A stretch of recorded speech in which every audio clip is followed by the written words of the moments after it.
अगर आप यूपीएससी की पढ़ाई करते हैं, अगर आप कानून की पढ़ाई करते हैं या इस तरह का दूसरा कोई विषय पढ़ते हैं तो आपने एक सबसे चर्चित विवाद का नाम, सबसे चर्चित केस का नाम जरूर सुना होगा। उस केस का नाम है 1973 का केशवानंद भारती केस। आज यानी 24 अप्रैल को इस केस के 50 साल पूरे हो गए हैं। वो केस जिस पूरे केस में जो सुनवाई हो रही थी उसमें अब तक की सुप्रीम कोर्ट की सबसे बड़ी बेंच मौजूद थी। वो केस जो अब सबसे लंबे समय तक चला था। तो जाहिर तौर पर ये जो पूरा केस है बहुत ज़्यादा इंपॉर्टेंट हो जाता है हमारी पढ़ाई के लिहाज से। तो आज इस वीडियो में हम इसी पूरे केस से जुड़े, इसी पूरे विषय से जुड़े तमाम बिंदुओं को, तमाम बातों को समझने की कोशिश करेंगे। तो वीडियो में सबसे पहले हमने न्यूज़ यानी खबर की बात की। खबर को जानने के बाद हम ये जानने की कोशिश करेंगे कि आखिर जो केशवानंद भारती केस था वो केस आखिर था क्या, उस केस में किस तरह की बातें की गई थी। इसके अलावा इस पूरे मामले की पृष्ठभूमि को भी जानेंगे, बैकग्राउंड पर भी बात करेंगे और साथ ही इस पूरे केस के तहत क्या डिसीजन देखने को मिला था उस डिसीजन को भी जानेंगे और अब तक इस पूरे डिसीजन का कहां कहां उपयोग किया गया है। वीडियो की शुरुआत करते हैं और सबसे पहले केशवानंद भारती केस के बारे में कुछ बुनियादी बातों को जानने की कोशिश करते हैं। तो आपको याद होगा कि जब 1947 में भारत आजाद हुआ था तो भारत में बहुत सारी चुनौतियां मौजूद थी। बहुत सारे लोग ऐसे थे जिनके पास बहुत सारी संपत्ति मौजूद थी और बहुत बड़ी संख्या में लोग ऐसे भी थे जिनके पास कोई भी संपत्ति मौजूद नहीं थी। तो ऐसे में आजादी के समय जो हमारे देश में आर्थिक असमानता थी वो बहुत ज्यादा विशाल स्तर पर मौजूद थी। तो ऐसे में इस आर्थिक असमानता को देखते हुए देश में सुधारों की जरूरत को महसूस किया गया, रिफॉर्म्स की जरूरत को महसूस किया गया और इन्हीं जरूरतों को महसूस करते हुए देश की अलग अलग सरकारों द्वारा तमाम तरह के कानून भी पेश किए गए, तमाम तरह के संशोधन लाए गए। इन कानूनों का प्राथमिक उद्देश्य यही था कि देश में वर्तमान समय में जो बहुत ज्यादा असमानता मौजूद है, जो इनइक्वालिटी मौजूद है गरीब और अमीर के बीच में, उस इनइक्वालिटी को कुछ हद तक कम किया जा सके। और इन्हीं कानूनों में से केरल का भी एक कानून था जिस कानून का नाम था केरल भूमि सुधार अधिनियम 1963। अब ये जो केरल भूमि सुधार अधिनियम 1963 था, इस पूरे अधिनियम के माध्यम से मुख्य तौर पर केरल में यह तय कर दिया गया था कि कोई व्यक्ति कितनी भूमि अपने पास रख सकता है। यानी कि लैंड की एक सीमा तय कर दी गई थी कि किसके पास कितनी भूमि हो सकती है, किसके पास कितनी जमीन हो सकती है। और इसका प्रभाव ये हुआ कि कई लोगों जिनके पास बहुत ज्यादा भूमि मौजूद थी उनसे उनकी भूमि ली जाने लगी, उन भूमि का अधिग्रहण किया जाने लगा।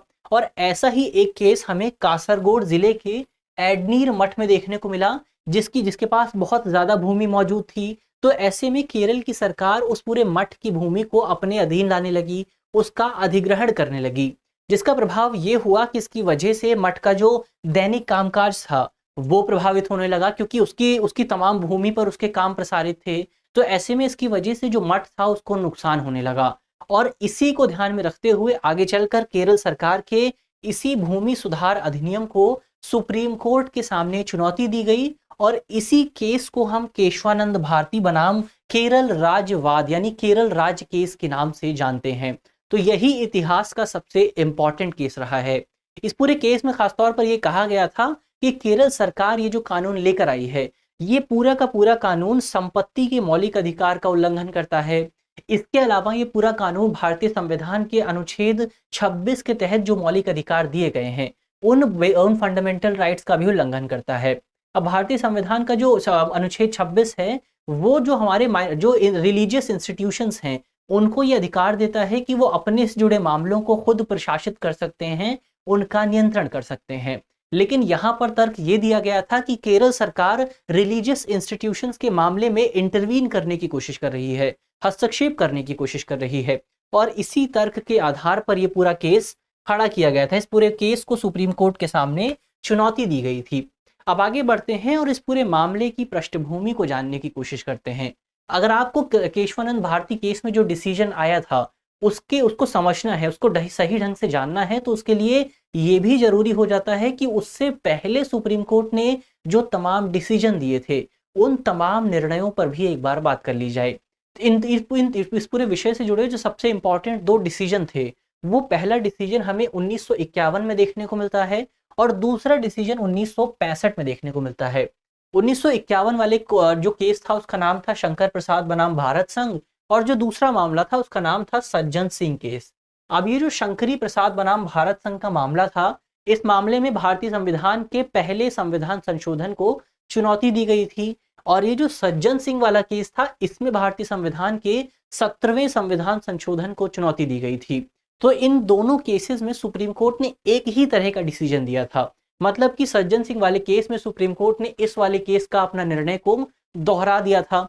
क्या डिसीजन था इसमें? तो सुप्रीम कोर्ट ने अपने निर्णय में यह कहा था कि भारत की जो संसद है, भारत की जो पार्लियामेंट है, उसे मौलिक अधिकार समेत संविधान के किसी भी हिस्से में बदलाव करने की शक्ति प्राप्त है, किसी भी हिस्से में संशोधन करने की शक्ति प्राप्त है।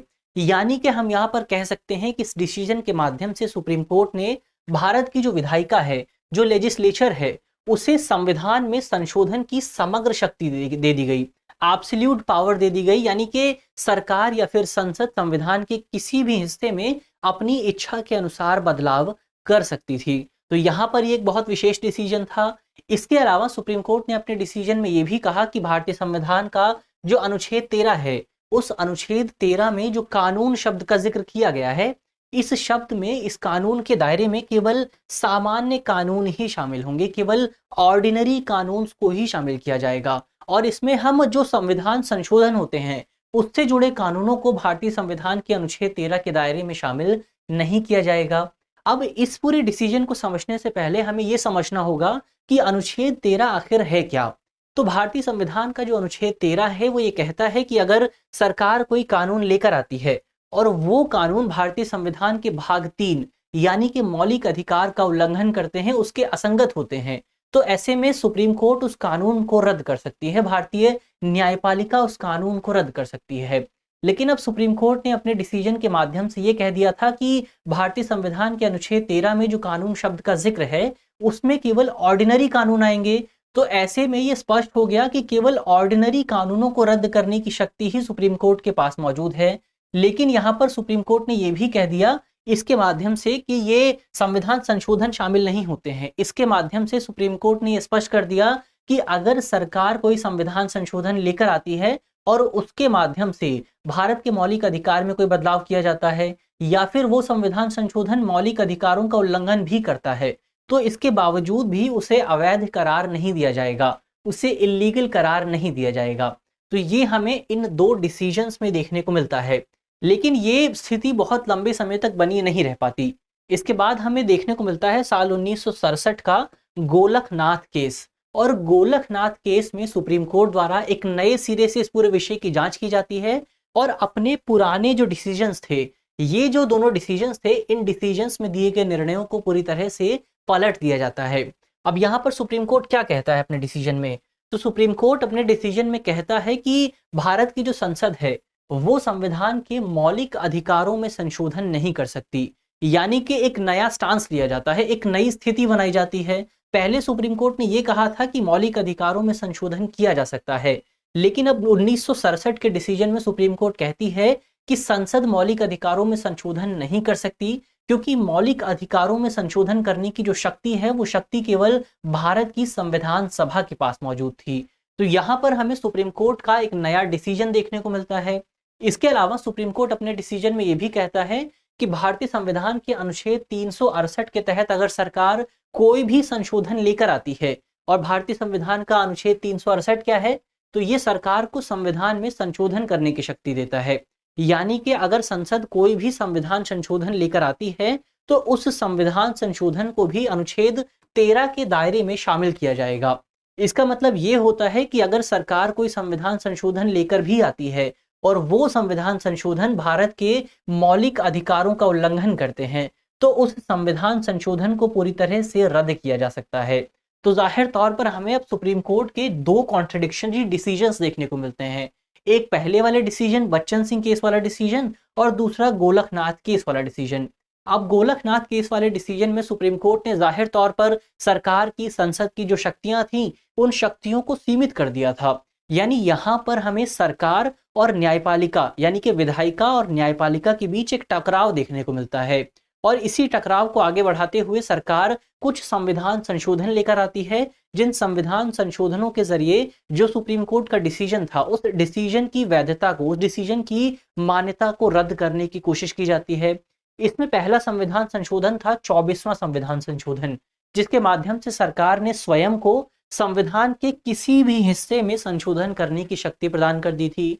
और दूसरा संविधान संशोधन था 25वां संविधान संशोधन, जिसके माध्यम से सरकार ने संपत्ति से जुड़े अधिकार को थोड़ा बहुत सीमित कर दिया था, उसका जो दायरा था उसको थोड़ा लिमिटेड कर दिया गया था।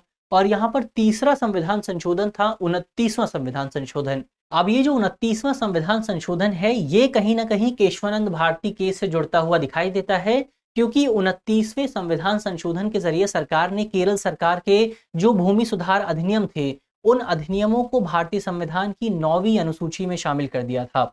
अब 9वीं अनुसूची का मतलब यह है कि 9वीं अनुसूची में जिन कानूनों को शामिल किया जाता है, उन कानूनों की न्यायिक समीक्षा नहीं की जा सकती। यानी कि अब यह तय हो गया था कि जो केरल सरकार के कानून हैं, उन कानूनों को सुप्रीम कोर्ट के सामने चुनौती नहीं दी जा सकती थी। तो ये यहाँ पर पूरे बैकग्राउंड की बात हुई। इस तरह से जो केशवानंद भारती केस है, उस केस के लिए एक पृष्ठभूमि तैयार हो गई थी, एक बैकग्राउंड तैयार हो गया था, एक प्लॉट तैयार हो गया था। अब उस पूरे केस में क्या हुआ, केस के डिसीजन में क्या हुआ, उस पर बात करते हैं। तो जो केशवानंद भारती केस था, ये पूरा केस का निर्णय हमें 24 अप्रैल 1973 यानी आज से तकरीबन 50 वर्ष पहले देखने को मिला था। इस पूरे केस में तकरीबन 7-6 की मेजॉरिटी से निर्णय आया था। इसका मतलब ये था कि 7 जज ऐसे थे जो कि मुख्य तौर पर इस पूरे निर्णय के पक्ष में थे, और 6 जज ऐसे थे जो कि इस निर्णय के विपक्ष में खड़े थे। और यहाँ पर टोटल संख्या जो होती है वो है 13, और 13 जजों की जो बेंच है वो अब तक सुप्रीम कोर्ट में गठित की गई सबसे बड़ी बेंच है। तो इस वजह से भी इस पूरे डिसीजन को बहुत ज्यादा इंपॉर्टेंट माना जाता है। इस पूरे डिसीजन में सुप्रीम कोर्ट ने स्पष्ट तौर पर कहा था कि भारतीय संसद को संविधान के किसी भी हिस्से में संशोधन करने की शक्ति प्राप्त है। यानी कि सरकार जो है, संसद जो है, वो संविधान के किसी भी हिस्से में संशोधन कर सकती है। क्यों कर सकती है? ताकि सरकार नागरिकों के प्रति उसकी जो सामाजिक आर्थिक जिम्मेदारियां हैं, उन जिम्मेदारियों को पूरा किया जा सके। हालांकि सुप्रीम कोर्ट ने यहाँ पर एक अपवाद दिया था। अपवाद यानी एक्सेप्शन ये था कि जो भी संविधान संशोधन किया जा रहा है, वो स्पष्ट तौर पर संविधान के मूल ढांचे में कोई बदलाव ना करता हो, संविधान के जो बुनियादी ढांचा है, जो बेसिक स्ट्रक्चर है, उसमें कोई बदलाव ना करता हो। तो यहाँ पर सुप्रीम कोर्ट ने अपने डिसीजन के माध्यम से मूलभूत ढांचे का सिद्धांत गठित किया था। यानी कि बेसिक स्ट्रक्चर का सिद्धांत हमें यहां से देखने को मिलता है। अब इस सिद्धांत का मतलब क्या है, इस पूरे स्ट्रक्चर को जानने की कोशिश करते हैं, इस पूरे सिद्धांत को जानने की बात करते हैं।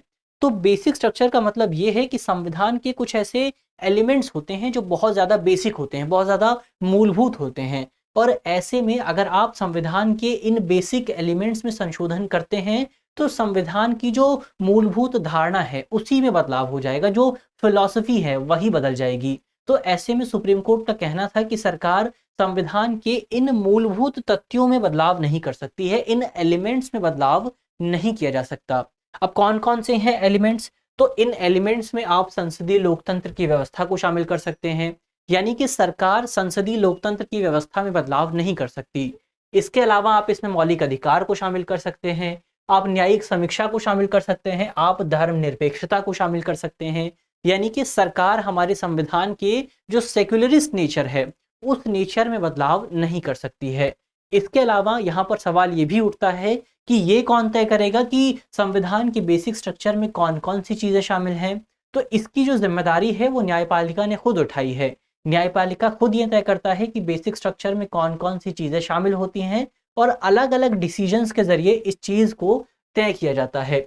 इसके अलावा समय समय पर सुप्रीम कोर्ट के इस पूरे सिद्धांत की आलोचना भी की जाती रही है। आलोचना हमेशा इस आधार पर होती रही है कि सुप्रीम कोर्ट का ये जो पूरा सिद्धांत है, ये सिद्धांत संविधान के तहत जो शक्तियों के पृथक्करण का सिद्धांत है, यानी कि न्यायपालिका अलग काम करेगी, जो इसके अलावा जो विधायिका है वो अलग काम करेगी, जो कार्यपालिका है वो अलग काम करेगी। तो इस तरह से शक्तियों के पृथक्करण का सिद्धांत जो हमें संविधान में देखने को मिलता है, ये जो बेसिक स्ट्रक्चर का सिद्धांत है वो इस सिद्धांत का उल्लंघन करता है, उसको और ज्यादा कमजोर कर देता है।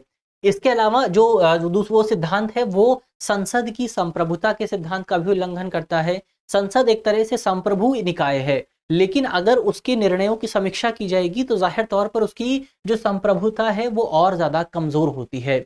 इसके अलावा इस आधार पर भी कई बार सुप्रीम कोर्ट की आलोचना की जाती है कि अक्सर सुप्रीम कोर्ट केवल उन मामलों में इस सिद्धांत का उपयोग करता है जहां पर कहीं ना कहीं न्यायपालिका की जो स्वतंत्रता है उसको प्रभावित करने की कोशिश की जाती है। उदाहरण के लिए आप 2015 के एक मामले को ले सकते हैं, जहां पर सुप्रीम कोर्ट ने इसी सिद्धांत का उपयोग करते हुए, इसी सिद्धांत को आधार बनाते हुए 99 संविधान संशोधन अधिनियम को अवैध करार दे दिया गया था, इसको इलीगल बना दिया गया था। अब ये जो 99वां संविधान संशोधन था, इसके माध्यम से सरकार मुख्य तौर पर राष्ट्रीय न्यायिक नियुक्ति आयोग यानी नेशनल जुडिशियल अपॉइंटमेंट कमीशन को गठित कर रही थी और इसके माध्यम से कॉलेजियम व्यवस्था को समाप्त करने की बात की जा रही थी। लेकिन सुप्रीम कोर्ट ने अपने पर जब बात आई तो वहां पर इस पूरे सिद्धांत का उपयोग किया और पूरी तरह से सरकार के इस कानून को रद्द कर दिया गया। तो ये तो अक्सर इसकी आलोचना की बात हुई। अब यहाँ पर इस पूरे सिद्धांत का उपयोग कब कब किया जाता रहा है, उसके एक पैटर्न को भी जान लेते हैं। इसके पैटर्न की बात करें तो 1973 में जब ये सिद्धांत देखने को मिला था, 1973 के बाद से अब तक भारतीय संविधान में तकरीबन 60 बार संशोधन किया जा चुका है और इन 60 संशोधनों में से तकरीबन 16 मामलों को यानी 16 संविधान संशोधनों को मूलभूत ढांचे के सिद्धांत के आधार पर चुनौती दी गई थी। इसमें से 9 मामलों में संवैधानिक संशोधनों को बरकरार रखा गया, यानी कि 9 मामलों में सरकार सुप्रीम कोर्ट ने ये कहा कि जो सरकार संविधान लेकर आई है वो मूलभूत ढांचे के सिद्धांत का उल्लंघन नहीं करते हैं। इसमें से जो 6 मामले थे वो आरक्षण से जुड़े हुए थे, जैसे ओबीसी आरक्षण हो गया, इसके अलावा इकोनॉमिकली वीकर सेक्शन से जुड़ा आरक्षण हो गया, ईडब्ल्यूएस आरक्षण हो गया। तो इनको सुप्रीम कोर्ट द्वारा सही रखा गया। इसके अलावा 7 मामले ऐसे थे जहां पर संविधान संशोधन को सुप्रीम कोर्ट द्वारा चुनौती दी गई और सुप्रीम कोर्ट ने उसे रद्द भी कर दिया गया। इसमें से जो 6 मामले थे उसमें आंशिक रूप से रद्द किया गया और एक मामला ऐसा था जहां पर पूर्ण रूप से एक कानून को रद्द कर दिया गया और ये जो मामला था पूर्ण रूप वाला वो 2015 का मामला था, जब सुप्रीम कोर्ट ने एनजेएसी यानी नेशनल जुडिशियल अपॉइंटमेंट कमीशन के प्रावधान को, उससे जुड़े संविधान संशोधन को रद्द कर दिया था। तो ये तो पैटर्न की बात हुई। इस पैटर्न के आधार पर हम कह सकते हैं कि अक्सर मुख्य तौर पर जब सुप्रीम कोर्ट द्वारा केवल उन्हीं स्थितियों में इस पूरे सिद्धांत का उपयोग किया गया है जहां पर मामला न्यायपालिका से जुड़ा हुआ था, जहां पर जुडिशरी की बात थी, तो इसी आधार पर अक्सर आलोचना भी की जाती है कि सुप्रीम कोर्ट केवल तभी इस सिद्धांत का उपयोग केवल अपने फेवर में ही करता है। तो ये तो इस पूरे सिद्धांत की बात